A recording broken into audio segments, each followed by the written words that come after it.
Presidente Michel Temer, bom dia ao senhor. O presidente Michel Temer, uma das palavras mais equilibradas que nós temos nos últimos momentos da nossa gestão política, precisa de equilíbrio mesmo, senão a situação que está ruim fica pior. Eu estava dizendo aqui, presidente, começar pelo começo, como dizia meu amigo Juarez Soares, né, falecido Juarez Soares, que você conjugar o verbo aumentar em plena pandemia, que na verdade é uma pandeconomia, leva os nossos mortos que a gente chora, deixa uma situação terrível dos nossos feridos, mas atinge o que o Brasil é atingido desde sempre quando chegaram as caravelas e trouxeram o vírus da fome. Esse é o grande detalhe, né?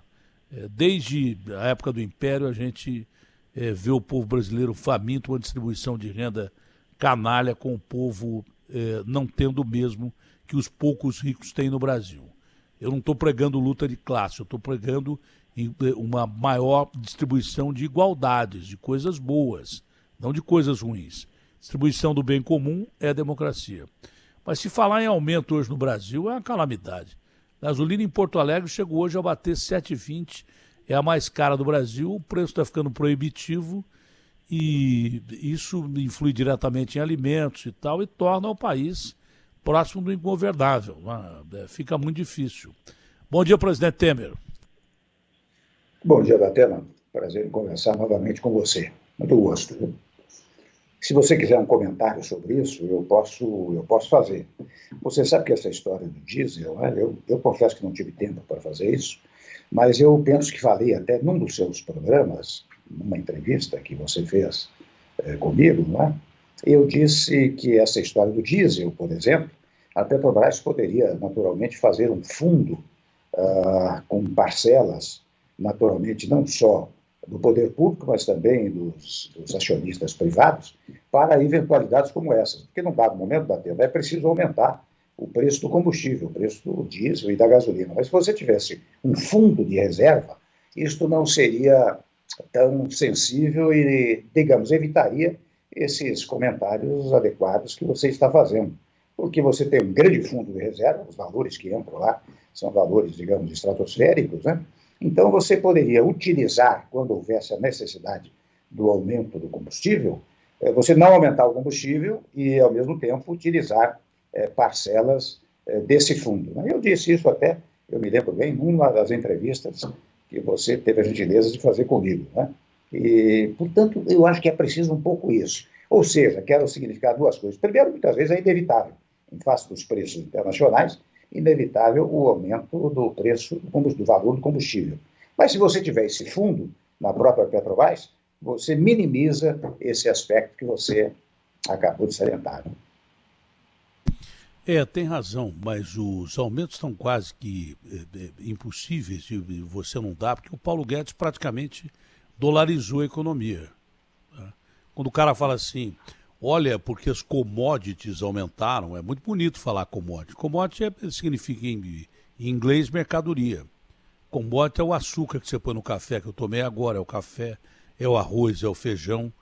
E o preço de commodity, que é o que eles falam, que é a comida, por exemplo, quando ele sobe em todo lugar do mundo. Só que o nosso dinheiro com isso desvaloriza cada vez mais e você perde o poder de compra, até de botar gasolina no carro, diesel no caminhão. Autônomos estão praticamente desaparecendo da profissão dos caminhoneiros, que não têm mais condição de pagar combustível.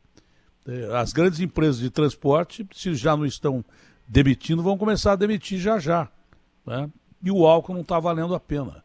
E a comida subindo a preços proibitivos, o que é inaceitável. Né? É um ponto básico, que é o ponto da alimentação, está desaparecendo. Quando eu falei aqui em controle lá atrás de cesta básica, me chamaram de comunista. Comunista é a avó de quem falou, porque na realidade eu odeio o comunismo, que foi um regime que não deu certo, absolutamente não deu certo. O Stalin matou 50 milhões de pessoas, o Mao Tse-tung matou 70 milhões de pessoas, com o quê? Com política de exportação.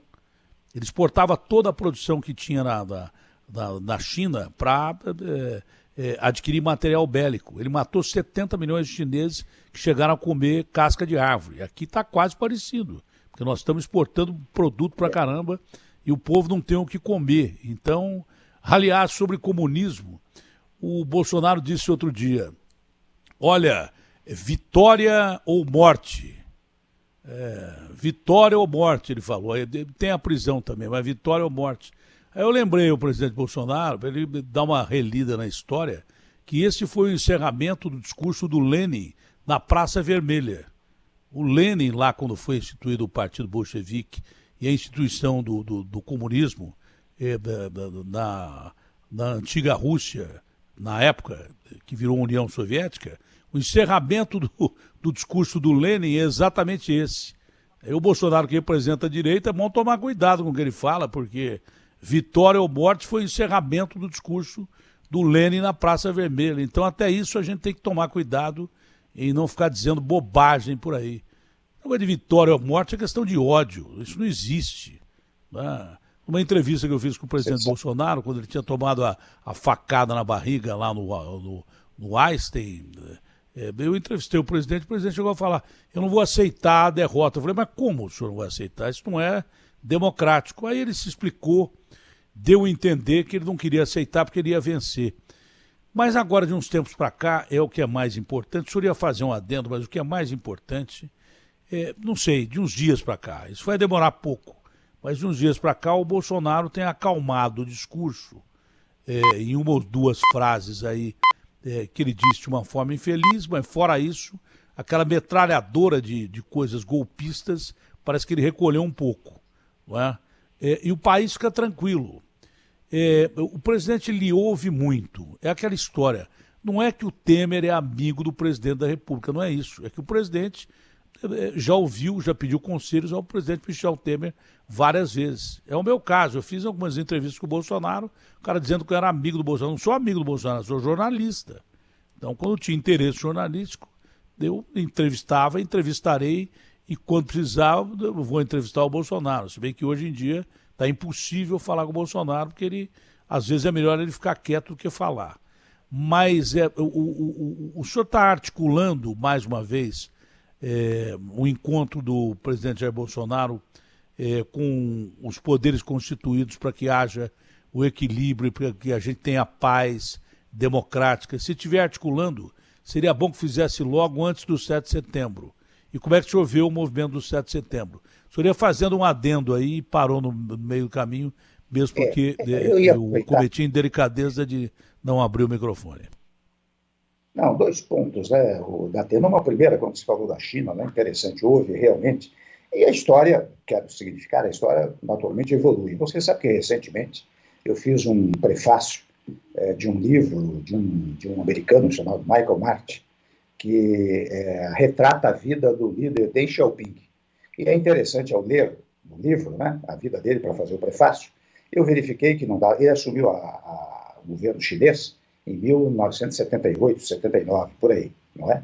E num dado momento, naquela reunião dos conselhos, né, que havia do Partido Comunista, ele disse, olha aqui, nós temos que dar muito recurso para as empresas chinesas, porque as empresas chinesas dão emprego.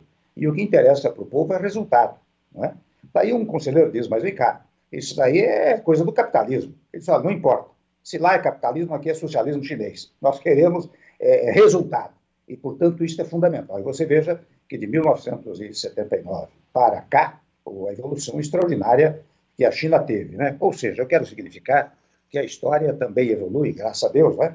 E às vezes evolui para melhor. Primeiro ponto. Segundo, isso que eu ia fazer a pequena intervenção. O segundo ponto é que, de fato, é interessante, né, Datena? Você tem conversado muito comigo, e você sabe que, interessante, você muitas vezes sai da vida pública, mas a vida pública não sai de você.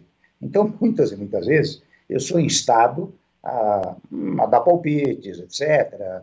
As pessoas acham que a gente sabe das coisas, e às vezes vem pedir conselhos, né? Então, digo eu, como a vida pública não sai de você, eu vendo o que está acontecendo no país, que tal como você e tantos outros brasileiros, se não a totalidade dos brasileiros, esta disputa permanente entre os poderes, essa disputa permanente entre as pessoas, preocupa todo mundo. Você sabe que há, Datena, eu pelo menos sinto assim, um clima de instabilidade, de preocupação. É uma preocupação que invade até as famílias. Eu vejo que, com conversas que eu tenho por aqui, que as pessoas estão aflitas com tudo isso que está acontecendo. Hoje só se fala no 7 de setembro. Como isso, o 7 de setembro, ao invés de simplesmente comemorar a independência, que foi um fato valioso para o Brasil, vai se inaugurar uma conflagração. E não é possível isso. E por isso que eu tomei a liberdade, em dado momento, eu confesso que lá atrás eu falei com o presidente Bolsonaro, autorizado por ele, naturalmente, né? E eu disse, olha, é preciso diálogo, é preciso conversar entre os poderes. E quando posso, aos outros poderes também, eu faço uma sugestão nesse sentido. Né? Eu me sirvo sempre de um exemplo do presidente Juscelino Kubitschek, que dizia, olha aqui, eu não tenho compromisso com o erro. Portanto, na vida pública, você não tem corda esticada. Num dado momento, você tem que dizer em favor do povo, você tem que dizer, olha aqui, eu fui até aqui, mas eu quero dizer que eu estou disposto a isso, a dialogar, a fazer isso, fazer aquilo, porque parece uma coisa privada, né? O sujeito em particular que diz, não, eu não faço mais nada. O poder público não tem disso, não. O que é presidente da República, quem é do Supremo, quem é do Senado, quem é da Câmara dos Deputados, quem é governador, não é? Tem que dialogar. E, portanto, não tem essa coisa de corda esticada. Corda esticada só existe para atrapalhar as coisas, né? Bom político não briga, né? Bom político não briga. Né? Bom político você não pode briga. argumentar. Você pode argumentar. É interessante que as pessoas perderam um pouco esse sentido do argumento, né, Datena? E muitas vezes eu disse, quando tive a oportunidade, eu disse, olha, o presidente da República não fala. O presidente da República se pronuncia. Portanto, a fala dele, como pronunciamento, tem um significado muito grande no país, não é? Especialmente num sistema que, sem embargo de você ser governado pelos três poderes, não há dúvida de que a figura do presidente da República ainda é uma figura exponencial no cenário institucional brasileiro. As pessoas prezam muito a palavra do presidente. Por isso que eu digo sempre, olha, o presidente se pronuncia, não fala. E essa coisa de, como você disse há pouco, de falar a todo instante, cria problema. Você muitas vezes comete equívocos na fala, né? Então é preciso muito cuidado, é preciso não ter, digamos assim, não ter o fígado quando você governa, a governar você, não é o fígado que te governa, o que deve governar você é o sentido democrático, você faz as coisas em favor do povo brasileiro. Por isso que eu tomei a liberdade, em algumas ocasiões, né, de fazer sugestões dessa natureza. A quem eu possa fazê-las, eu faço. E estou fazendo aqui também por meio do seu programa. Né? Presidente, é claro que o presidente Jair Bolsonaro não só extrapolou em algumas formas de falar, mas também de agir. Como aquele desfile militar desnecessário com desvio de rotas de tropas militares em Brasília. Aquilo foi um ato absolutamente desnecessário e desgastante para as Forças Armadas, que duvido tenham feito parte daquele desfile de uma forma acordada e confortável. Né? Foi lá, cumpriu ordens, mas não foi do jeito que gostaria que os comandantes militares, penso eu, queriam. O senhor teve um relacionamento muito bom com os militares, quando exerceu o poder, a ponto de, quando houve intervenção no Rio de Janeiro, para não parecer um golpe militar ou coisa próxima de golpe militar, pregou-se na época que haveria a interferência diretamente na política, com a exclusão, no mínimo a exclusão do Pezão, do governo do Rio de Janeiro, ou até a prisão dele. Não sei se cogitou a prisão do Pezão, que acabou acontecendo depois. O senhor teve discernimento na época de intervir na polícia, né? Mas preservou o Pezão, mesmo com evidências de crimes que ele estava cometendo, e depois ele foi preso, para manter a salvaguarda de que não era uma intervenção político-militar, e sim uma intervenção exclusivamente das forças de segurança do Rio, que estavam, segundo informações de inteligência, corrompidas não só na sua base, mas também no seu comando. E foi feito um trabalho que melhorou muito a Polícia do Rio de Janeiro. É ideal ainda? Não sei, mas está muito melhor do que era antes. E manteve o Pezão lá no poder, depois ele foi preso, mas manteve o Pezão no poder. Tem que tomar muito cuidado quando se fala em Forças Armadas, Porque, é claro, o papel das Forças Armadas é um papel de Estado e não de governo, seja quem for o presidente militar ou civil. Não é? Então tem que ter cuidado extremo de você usar as Forças Armadas. Num primeiro momento, se achou que, quando o presidente começou a falar em supressão de liberdade, coisa parecida com golpe, coisa acabou, agora não tem mais, queimar os navios ou coisa parecida, as pessoas achavam que era bravata. Depois passou a determinados gestos. E agora tem o tal de 7 de setembro.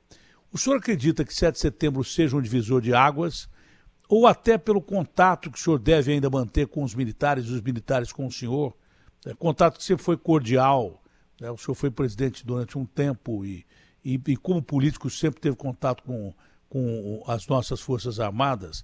O senhor acha que realmente esse 7 de setembro pode ser um divisor de águas, pode acontecer alguma manifestação contrária à democracia mais séria, porque manifestações vão acontecer. Isso é natural e claro. É até um direito do povo expressar aquilo que pensa, ou ser, às vezes, manipulado e pensar que pensa naquilo e, na verdade, não pensa. Mas vai ter. Do mesmo jeito que vai ter de esquerda, vai ter de direita, e do mesmo jeito que vai ter de direita, vai ter de esquerda. Mas o que não se pode romper é a ponte do diálogo. Manifestação, tudo certo. Mas o diálogo não pode ser interrompido, porque o diálogo é o único caminho democrático que nós temos. O senhor teme por algum acontecimento mais grave no 7 de setembro? A preocupação que existe, inclusive, acho que de comandos militares, é de que algum maluco tem um ato extremado em algum lugar do Brasil e aí a coisa pode ficar complicada. O senhor que teve a experiência de parlamentar durante muitos anos, é tido como um dos maiores articulistas políticos do Brasil, em todos os tempos, é um grande articulista político. O senhor já foi presidente da República, o senhor teme por um ato mais extremado? Claro que o senhor não pode prever atos específicos, né? Mas o senhor teme por alguma coisa mais complicada no 7 de setembro ou não? Olha, dois pontos, né, Datena? No primeiro, se me permite, quando eu decretei intervenção lá no Rio de Janeiro, na segurança pública do Rio de Janeiro, eu até chamei o governador, que era o Pezão, disse: olha, Pezão, eu vou ter que fazer uma intervenção na área de segurança pública, não é possível mais manter aquela confusão que lá se verificava, né? E vou nomear um interventor para essa área. E eu confesso a você que ele imediatamente concordou, ele disse que até será útil para mim, para o meu governo. E quando nós decretamos a intervenção lá, não foi intervenção militar, não. Foi uma intervenção nos termos da Constituição. Tanto que, sem embargo de eu ter designado um general para comandar a intervenção, o fato é que a Polícia Civil continua funcionando, a Polícia Militar continua funcionando, ele levou mais alguns militares lá para auxiliá-lo, né? Pleiteou verbas. Você sabe que nós destinamos para lá, Datena, uma verba significativa.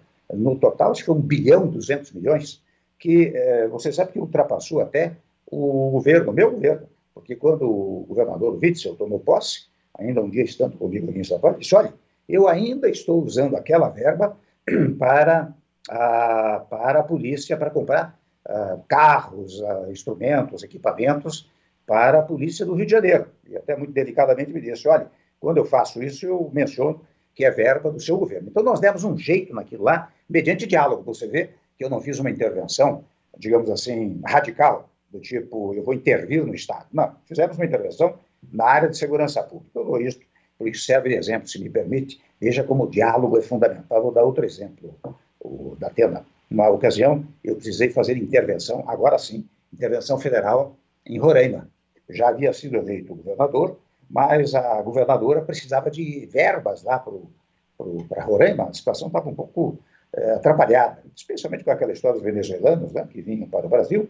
Eu chamei a governadora e disse: olha, governador, vou ter que decretar a intervenção, mas vou fazer uma coisa muito delicada. Vou nomear primeiro, vou nomear o interventor, o governador que foi eleito, mas vai tomar posse no dia 1º de janeiro. Segundo ponto, vou dizer a ele que faça-lhe uma visita para que a senhora transmita o cargo a ele, né? E assim foi feito mediante diálogo. Você vê como uma conversa dá resultado. Primeiro ponto. Segundo ponto, nesta questão do 7 de setembro, eu confesso a você, eu não tenho essa preocupação tão acentuada que as pessoas estão revelando. Até porque, há poucos dias até, eu estive com o governador Ibanez, me ofereceu um almoço lá em Brasília, foi a primeira vez que eu voltei a Brasília, né? E, enfim, trouxe lá sempre tantas pessoas, né? Mas eu disse a ele, olha, governador, você tem que chamar o comandante da Polícia Militar, os subcomandantes, e botar todo mundo para controlar os movimentos, não é? De igual maneira, eu vejo que aqui em São Paulo o governador Dória já fez a mesma coisa, vai botar todo equipamento humano da Polícia Militar das ruas, mesmo aqueles que estejam, digamos, em princípio, em dia de folga, né? Isto já significa uma certa tranquilidade em relação ao movimento. Agora, dizer a você que os movimentos vêm, se me permite a expressão entre aspas, para quebrar as coisas, eu não acredito nisso. O que poderá acontecer, e certo e seguramente acontecerá, serão alguns exaltados que vão começar a gritar palavras de ordem, do tipo abaixo a democracia, abaixo o Supremo, abaixo o Legislativo, etc. Isso é inevitável. Você pega uma multidão e você não consegue controlar o movimento globalmente considerado, mas não consegue controlar o individualmente considerado. Então, certamente vai haver isso. Agora, digo mais a você, eu acho que era um marco. Você sabe que depois do 7 de setembro, eu tenho a impressão que as pessoas vão meditar mais uma vez, e espero que assim seja também com o governo, para dizer, olha, a partir de agora, não é, nós vamos tomar outra atitude. Nós vamos tentar tranquilizar o país. Não é? Eu não acredito, portanto, e até não acho útil que nós apregoemos, né, que haverá distúrbios, etc. Talvez, toda a modéstia de lado, né, mas talvez dizer do jeito que eu estou dizendo, nós sabemos que haverá alguns que farão isso. Nós sabemos que, quando alguns fizerem isso, certo e seguramente a imprensa vai localizar muito esse pessoal. Né? Eu espero que a imprensa também, tenho absoluta convicção de que fará, revele, faça uma análise do todo. Né? Se nós passarmos incólumes no 7 de setembro, eu acho que, em face de tudo que tem se falado, né? Eu acho que nós teremos um outro período mais fértil, talvez mais tranquilo, depois do 7 de setembro. E o próprio manifestante, por exemplo, da Europa, quando tem uma maioria reivindicando alguma coisa e vai às ruas, quando aparece o baderneiro, aquele que vai quebrar, aquele que quer distensão e que não quer, obviamente, progresso político nenhum através da reivindicação, os verdadeiros interessados na democracia, esses ficam sentados no chão e deixam chamados arruaceiros, black blocs, quebrarem o pau com a polícia, para separar o joio do trigo. Essa é uma sugestão para quem está interessado na democracia, e não em quebra-quebra, em desordem, em morte. Separar o joio do trigo. Se o cara começar a fazer baderna, a maioria senta no chão e deixa que esses baderneiros sejam identificados e que se exponham. Né? Porque existem pessoas em qualquer canto do mundo que não têm interesse nenhum em conversa, em diálogo, em democracia, e sim em extremismo. Seja qual for o extremismo, não é bom para o país. Né? Ou de direita, ou de esquerda. O que é extremo não é legal. Né? Você defender os seus ideais de direita, há quadros bons na direita, como há quadros bons na esquerda também e no centro. Tem quadros bons em tudo quanto é lugar. Esse é o detalhe. A colocação que o senhor faz é perfeita. Nós somos pela Constituição brasileira e não pela ideologia. O que é bom para o povo e que está na Constituição é bom para nós. Né? A gente pensa dessa forma. Eu não sei se caiu só o sinal do presidente ou se o som ainda continua funcionando. O presidente está me ouvindo, presidente? Bom, o sinal foi interrompido momentaneamente. A gente vai refazer a ligação, porque é importante a palavra do presidente Temer, que é uma pessoa equilibrada e que é ouvido por todos os lados. Num momento como esse, é o que ele diz, né? Eu tento sair da política, mas a política não me deixou até agora. Com isso, ele tem contato com todos os lados, com isso, ele tem contato com quem está orientando a nação, com isso, ele tem contatos com o Supremo, com o Legislativo, com Forças Armadas. Como ex-presidente, é uma pessoa muito bem informada, como articulista político, é procurado por todos os lados, por isso que é fundamental a palavra do presidente Temer num momento como esse. E internet é boa quando funciona. Quando não funciona, cai a linha, é difícil a gente completar. Já estamos refazendo a linha? Já estamos refazendo aí a nossa conexão. Tá. A conexão já deve estar quase refeita aí. Problema de sinal, não é? Aliás, de vez em quando o sinal falha mesmo. Gozado que a gente fala com aquele robozinho em Marte e a gente não consegue falar aqui na Avenida Paulista, de vez em quando. Esse é o detalhe. Se bem que até o robô de Marte, entrou poeira no robô de Marte, deu problema e ficou complicado. Tá voltando já? Alguém da técnica aí me avise, por gentileza, se a gente vai ter de volta o presidente Temer. Questão de sinal, às vezes até alguma ligação que entra no meio do caminho e interrompe a nossa comunicação. Mas é uma palavra moderadora que vem no momento muito bom do país e ele lembra um ponto específico de que quanto mais a gente fala, talvez até no 7 de setembro, mais você pode acirrar os ânimos aí. Tá? Quanto mais você diz que, olha, 7 de setembro vai quebrar o pau e tal, mais a situação fica difícil. A gente conseguiu recompor a linha ou ainda não? Ainda não, não é?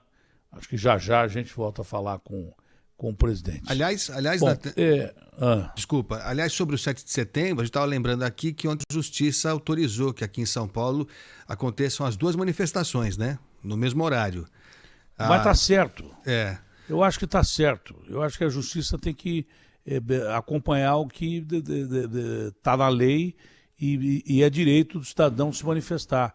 Nada contra a manifestação do Bolsonaro acontecer, ou da direita acontecer na Paulista, e a manifestação da esquerda no Vale do Anhangabaú. O que não pode ter quebra-pau. Isso é que não pode. Que todos se manifestem, seja em qualquer parte de São Paulo e do Brasil, mas que não haja quebradeira, que não haja distúrbios, que tudo que interessa ao lado B ou ao lado A dos extremos é que haja conflito. O extremista de esquerda interessa que haja conflito, o extremista de direita interessa que haja conflito. O cara do centro que está de um dos lados, porque o centro está mais dos lados do que no centro como devia estar.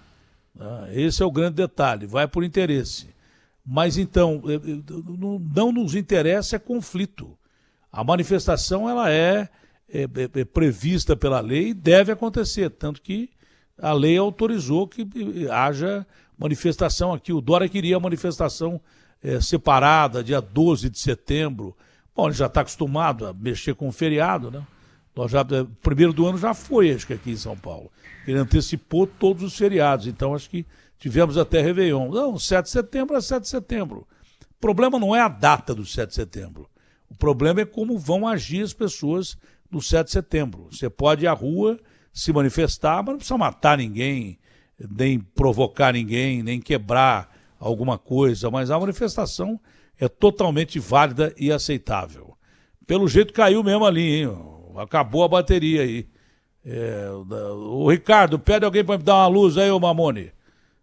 Aliás, luz não tem mais como dar, porque os reservatórios estão vazios e a conta de energia elétrica vai a 50% de aumento. Então o presidente ia dizendo, né, presidente?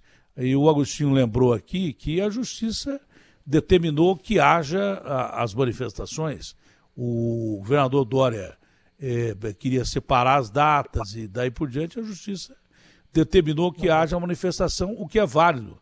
Nada contra a manifestação de esquerda, de direita, de centro. O que a gente é contra que haja violência e tudo que é contrário à democracia. Não, presidente? Você sabe, não sei se você está me ouvindo, Datena, mas... Estou ouvindo perfeitamente. Tá ouvindo, O que eu ia aproveitar antes de cair aqui a nossa ligação, né? Você ia dizendo que em certos locais as pessoas evitam os baderneiros, né?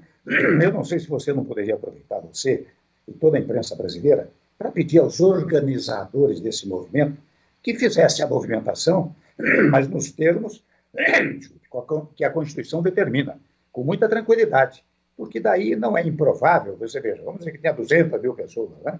Não é improvável que tenha 150 mil, 180 mil dispostas a uma manifestação em prol disto, daquilo, vamos dizer, em prol do governo, mas que não quer a baderna, porque a baderna acaba, na verdade, atrapalhando, desmoralizando o movimento.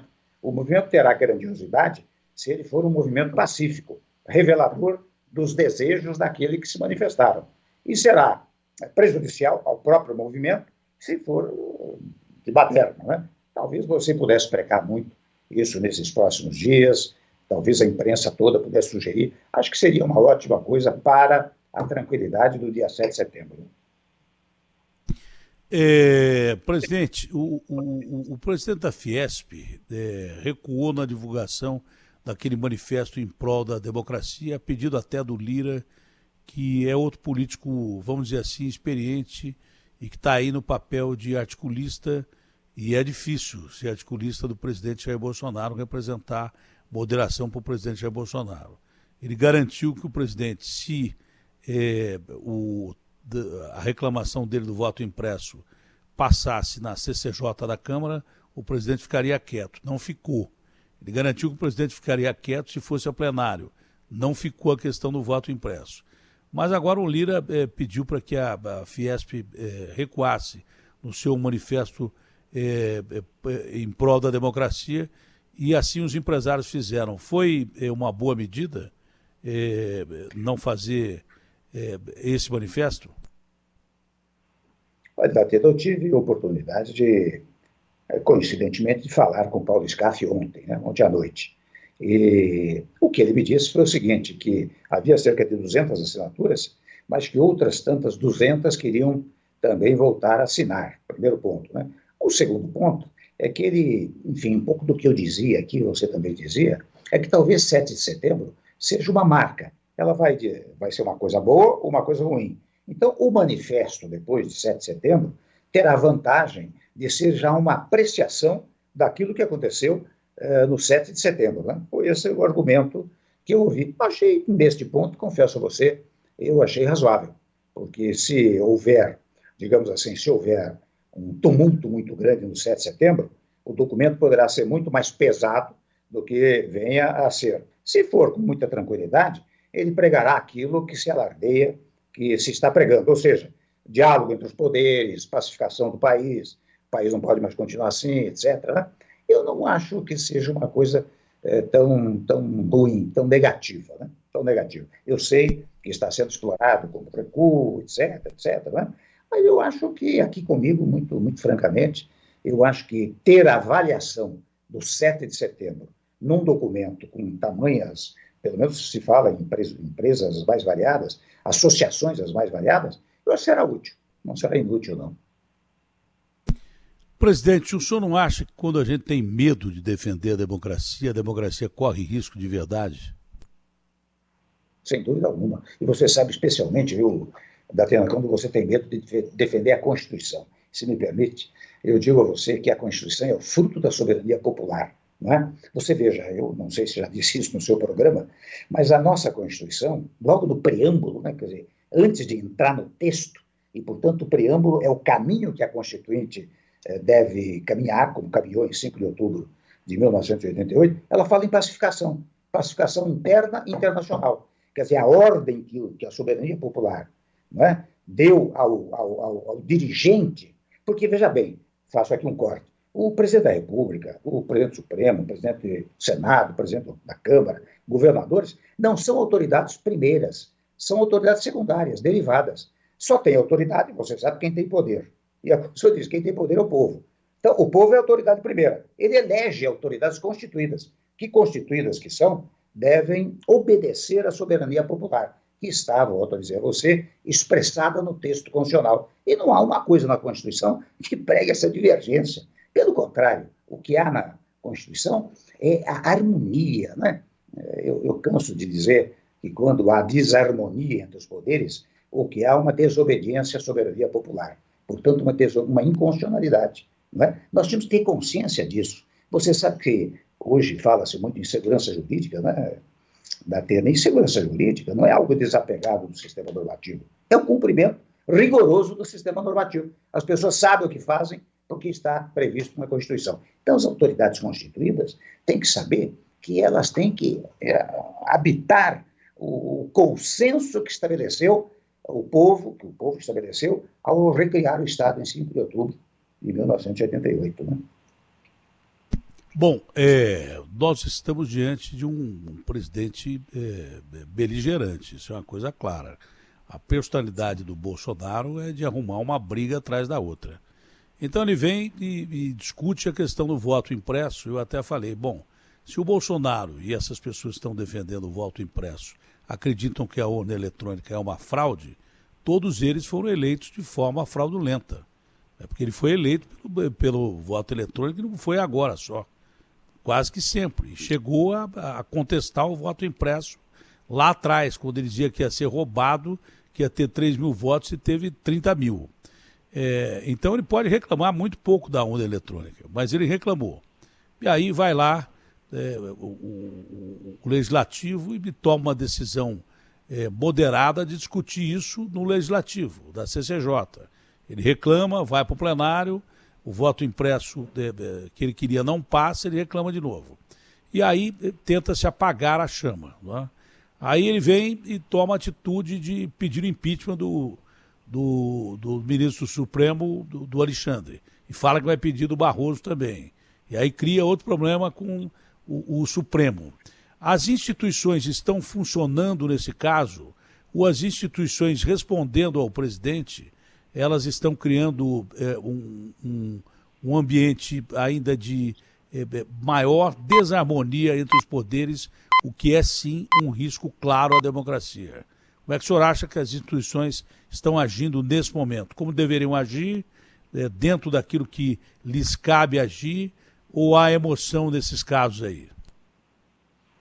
Eu acho que há setores das instituições que estão funcionando. Você veja, se há beligerância de um lado, a beligerância ela não significa uma decisão que é tomada para dizer, olha, por exemplo, vou dar um exemplo nada de terror, né? Vou afastar o ministro do Supremo Tribunal Federal. O Executivo não pode fazer isso. Ele pode, pela Constituição, pode muito bem propor o impedimento. Mas veja que a instituição funcionou. O Senado, até liminarmente, né, negou sequer processamento do pedido de impedimento. Neste sentido, eu confesso a você que as instituições estão funcionando. De outra parte, eu não nego que o Legislativo tem tido um protagonismo muito grande. Certas matérias importantes para o país foram legisladas, foram positivadas, né, ao longo desse período todo da pandemia. Então, as instituições estão funcionando. O que é preciso, estou sendo repetitivo, parece que é uma coisa, mas às vezes a ladainha funciona assim, né? A ladainha funciona em função da repetição. A história do diálogo é fundamental. Eu digo aqui com muita franqueza, eu acho que o Supremo, o ministro, o presidente do Supremo, poderia entrar em contato com o presidente Bolsonaro, ou o presidente Bolsonaro entrar em contato com ele, instituição para instituição, então vamos conversar. Vamos fazer um almoço aqui, vamos conversar um pouco sobre o Brasil. Eu acho que isso ajudaria. Eu confesso a você que no meu tempo, é interessante, eu faço aqui um alerta, uma recordação. Eu me lembro que quando eu recebia algum ministro do Supremo, ministro do Tribunal de Contas, uma parte da imprensa, da Atena, dizia, imagine, o presidente da República recebeu o presidente do Supremo no Jaburu, como se fosse um crime. Quando, na verdade, aquilo é fruto do diálogo, é fruto da conversa. Né? Acho que isso poderia ser feito, seria útil, porque o povo olha isso daí e diz assim, poxa, esse pessoal está dialogando, está conversando. Não é? O que preocupa a sociedade brasileira, o povo brasileiro, é a permanente divergência entre autoridades constituídas, ora no poder, ora no poder. Não tem a menor dúvida disso. Mas não é difícil você controlar um cara personalista como o Bolsonaro, que gosta de uma confusão. Ele vive numa zona de conforto quando ele cria confusão. Ele gosta de partir para o confronto. Não é muito difícil segurar um presidente assim. Nós estamos há mais de um ano ainda das eleições. Estão chegando, mas nós estamos ainda num período distante. E à medida que as pesquisas vão sendo divulgadas, e algumas não são, todas, né, não são favoráveis a ele, e são mais favoráveis ao Lula, e já vai embutida aí nessa pergunta, porque agora está aparecendo candidato de todo lugar. Existe realmente a possibilidade de uma terceira via? Ou esses dois, o Lula até que está mais calado, mas o Bolsonaro toda hora arruma uma briga, uma discussão. Mas existe até por isso, por essa beligerância e temor do povo brasileiro, que haja um descontrole, não é? A possibilidade de uma terceira via, ou, no seu ponto de vista, a eleição vai ser decidida entre o Bolsonaro e o Lula? Quando chegar na hora de votar, o povo vai polarizar as eleições. O que o senhor tem analisado? O senhor ainda é uma voz importantíssima no seu partido, que tem importância em coligações, em tratativas com outros partidos para a construção de uma terceira via. O senhor acredita mesmo numa terceira via, que possa acontecer essa terceira via, ou, por enquanto, como indicam as pesquisas, o caminho está bem polarizado? São 3 pontos, né, que eu quero levantar. Batendo o primeiro deles é o seguinte: se há um chefe de poder beligerante, né, mas os outros poderes tentam o diálogo, se ele não quiser dialogar, se um dos poderes não quiser dialogar, a culpa vai para ele. Quer dizer, o povo vai dizer, bom, é esse sujeito que está criando problemas. O que não se pode dizer, eu não dialogo, um poder, eu não dialogo, o outro poder também dizer, eu não dialogo, porque aí é que fica mal. Agora, se ele disser, eu quero dialogar, o outro dizer, eu não quero, o problema é de quem disse que não quer, primeiro ponto. O segundo ponto é que eu acho interessante, eu acho que você acabou de dizer num dado momento, aí, eu acompanhava, este ano de 2021 é para cuidar da pandemia e para cuidar da recuperação da economia. Não tem cabimento, nós estamos discutindo a eleição do ano que vem. Meu caro, falta 1 ano e 2 meses para as eleições. O candidato ao presidente da República será lançado 45 dias antes da eleição, que a campanha eleitoral só tem 45 dias. Ou seja, Datena, ele vai ser lançado, não é? Se você for, por exemplo, você será lançado em final de agosto, não é? Do ano que vem, final de agosto do ano que vem, para a eleição em outubro, não é? Não tem sentido hoje você ter uma disputa eleitoral, não é? Em função disso é que eu digo, pesquisa de hoje vale pouco para daqui 1 ano e 2 meses, porque às vezes a pesquisa que acaba valendo, você sabe, é aquela da boca de urna, né? Quando há votação. Então vamos com calma nesse assunto. Terceiro ponto que você pergunta é a questão da terceira via, né? Ou do meio, que seja. Eu acho o seguinte, não é em função do candidato da terceira via, é em função do eleitor. Porque se há uma polarização, e, portanto, há um setor que radicaliza deste lado, outro setor que radicaliza do outro lado, o eleitor tem o direito de ter uma opção, não é? Eu até confesso, de repente o eleitorado pode dizer, eu quero esta via radical ou aquela via radical. Muito bem, foi eleito, acabou, cumpre-se a Constituição. Mas ele tem o direito de ter uma opção. E daí a ideia da terceira via. E neste particular, eu quero dizer que o ideal dos ideais seria ter uma terceira via, um candidato único, não? E aqui que me parece um pouco complicado, porque eu sinto que vários daqueles que já são candidatos, que ainda almejam candidatura, não abrirão mão quando forem declarados candidatos. Pode esquecer. A vaidade aí fala mais alto, né? Primeiro havia-se um consenso, né, de que uma série de partidos escolheu um nome para ser a terceira via. Isso aí está ficando cada vez mais para trás, porque cada um, a mosca azul do Machado é impressionante, a vaidade é um negócio impressionante. O cara se lança candidato e não quer abrir mão e pronto, acabou. Você pode esquecer. É por isso que, analisando mais a política, eu entendo um pouco mais a política, mas vejo que a política, o pior caminho que existe para a política é o da vaidade. E é exatamente o caminho que a maioria escolhe. É aquela história, dê o poder a um cara e veja como é que ele vai agir. Dê o poder a quem quer que seja e veja como é que ele vai agir. A cada dia que eu tenho contatos políticos, eu tenho mais do que definido, e eu trabalhei muito com isso a vida inteira, eu tive uma vida exposta praticamente desde menino, trabalhando em imprensa, não é? Então, no meu setor, quem, por exemplo, aparece em televisão é exposto à vaidade a cada segundo, todo dia. Mas na política, eu vou contar uma coisa para você, eu tenho a impressão que tem mais gente vaidosa do que muito apresentador de programa, ator de novela ou coisa parecida. Se você não souber controlar a vaidade na política, você se perde e pode colocar tudo a perder, um projeto de partido, um projeto de sonho para o país. Se você não souber dominar a vaidade, o senhor sentou naquela cadeira, como poucos fizeram, né? O senhor sentou na cadeira de presidente da República. Deve ser uma dificuldade, um conflito terrível, acordar todo dia e se sentir presidente da República e se sentir a autoridade do país e, ao mesmo tempo, ter que controlar esse monstro da vaidade. Isso aí deve ser um conflito terrível. E poucas pessoas podem responder sobre isso. Historicamente, o senhor é uma delas. Mas deve ser um conflito terrível, que modifica mesmo as pessoas. Não é? Acho que esse é o maior conflito, em se controlar. Não é, presidente? É verdade. Você sabe que, como presidente da República, em primeiro lugar, você precisa ter uma vida interior muito significativa, muito forte para você mesmo. Porque as influências, a tentativa de influenciar, vem dos mais variados pontos, né?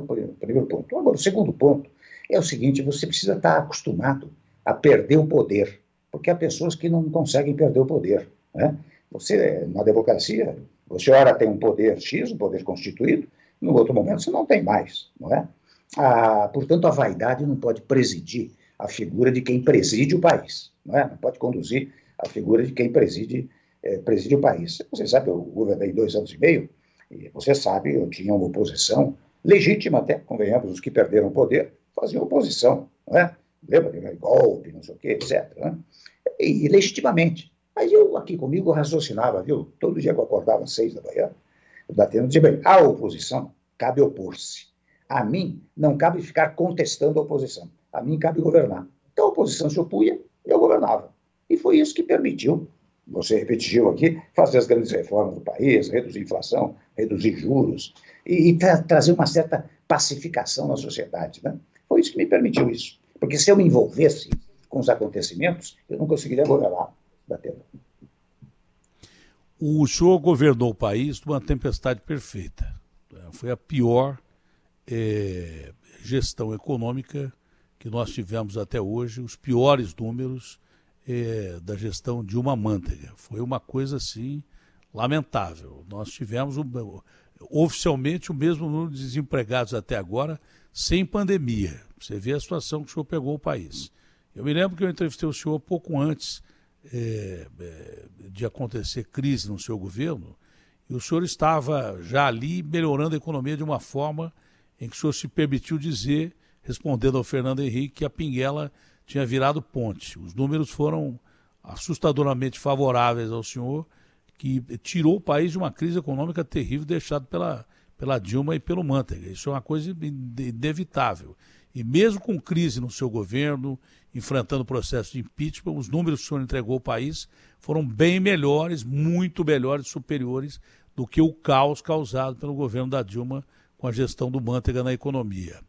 Agora, nós enfrentamos os problemas econômicos lá de trás, acrescidos, né, infelizmente, a uma pandemia que deixou o mundo de joelhos, as grandes economias de joelhos.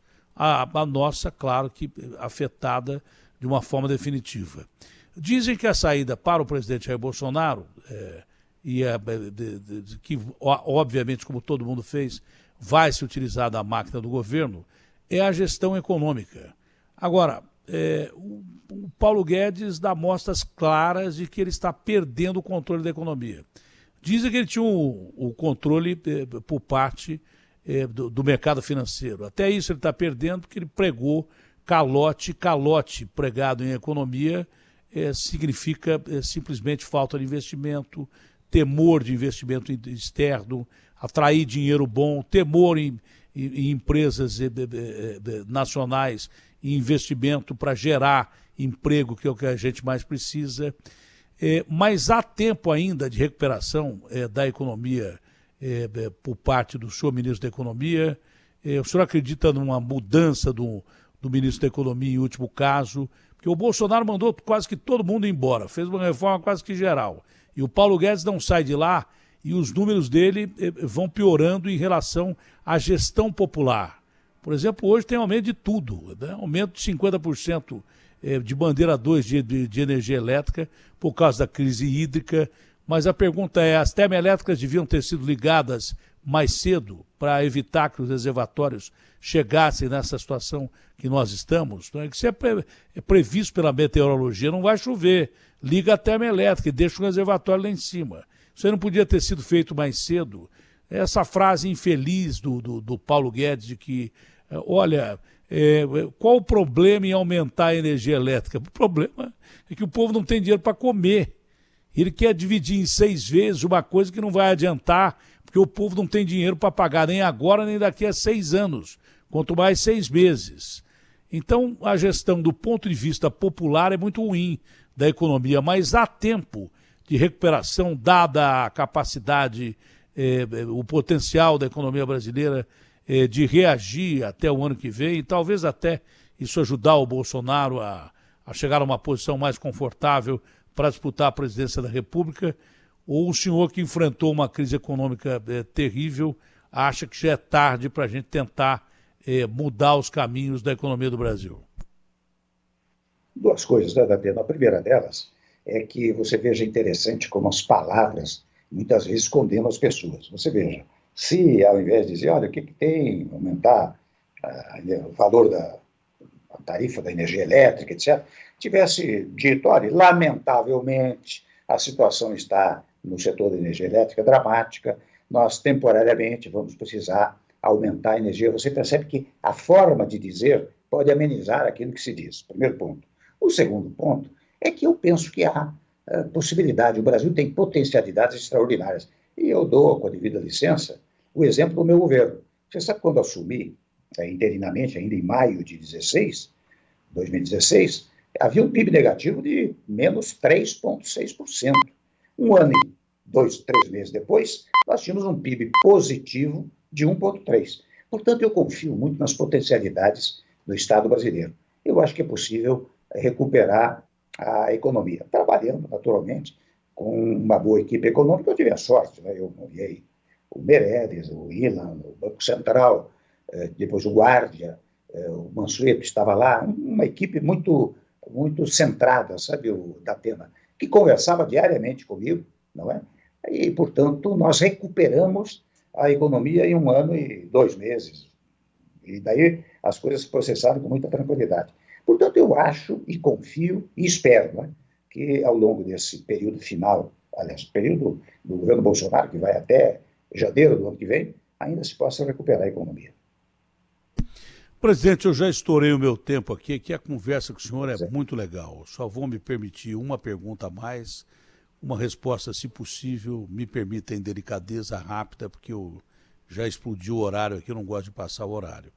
Mas é o seguinte, admitamos que o presidente Lula seja reeleito como presidente da República, seja eleito mais uma vez presidente da República. Alguns dizem que isso seria um caos. Num ponto de vista de um estadista, de um presidente como o senhor acha que seria um caos a eleição do Lula ou que o Brasil absorveria isso naturalmente? Qual é o seu ponto de vista como estadista e presidente que foi? Meu ponto de vista, Datena, está mais uma vez vinculado à vontade popular, definida pela Constituição. Se o povo decidir que o Lula deve ser eleito, está decidido e ponto final. Nós temos que nos aclimatar e nos adaptar a tudo isso. E, naturalmente, torcer para que haja uma recuperação cada vez mais veloz da tranquilidade no país, né? Esta é a minha resposta. Eu acho que não sei dizer o que ele vai fazer, fica difícil dizer, mas se a vontade popular for essa, muito bem, ele tem que ser eleito e aplaudido. Se a vontade popular não for essa, você veja, tem a outra ponte, que é o presidente Bolsonaro, e tem a possível segunda ponte, né, que é a chamada terceira via. Nós temos que obedecer à vontade popular. Acho que não temos essa história de caos, não temos nenhuma hipótese. O povo saberá reagir e saberá decidir. Presidente Michel Temer, foi uma honra mais uma vez entrevistá-lo. Saúde ao senhor, força ao senhor. Eu vejo que fora da política o senhor está mais dentro da política do que antes e, para a sorte do país, o senhor é uma palavra moderadora e é isso que nós estamos precisando, de gente que mantenha, através da moderação, o caminho do diálogo, sem queimar navios e que eu lembro aqui, não é? O presidente Jair Bolsonaro diz que é vitória ou morte. Não, eu acho que defender a democracia até a morte é o princípio básico que todo brasileiro tem que ter. Não há outro caminho para o país que não seja o caminho democrático. Um abraço grande, um bom dia, saúde ao senhor, toda a sua família. Foi um prazerão conversar com o senhor. Obrigado igualmente a você, um grande abraço. RB fechado.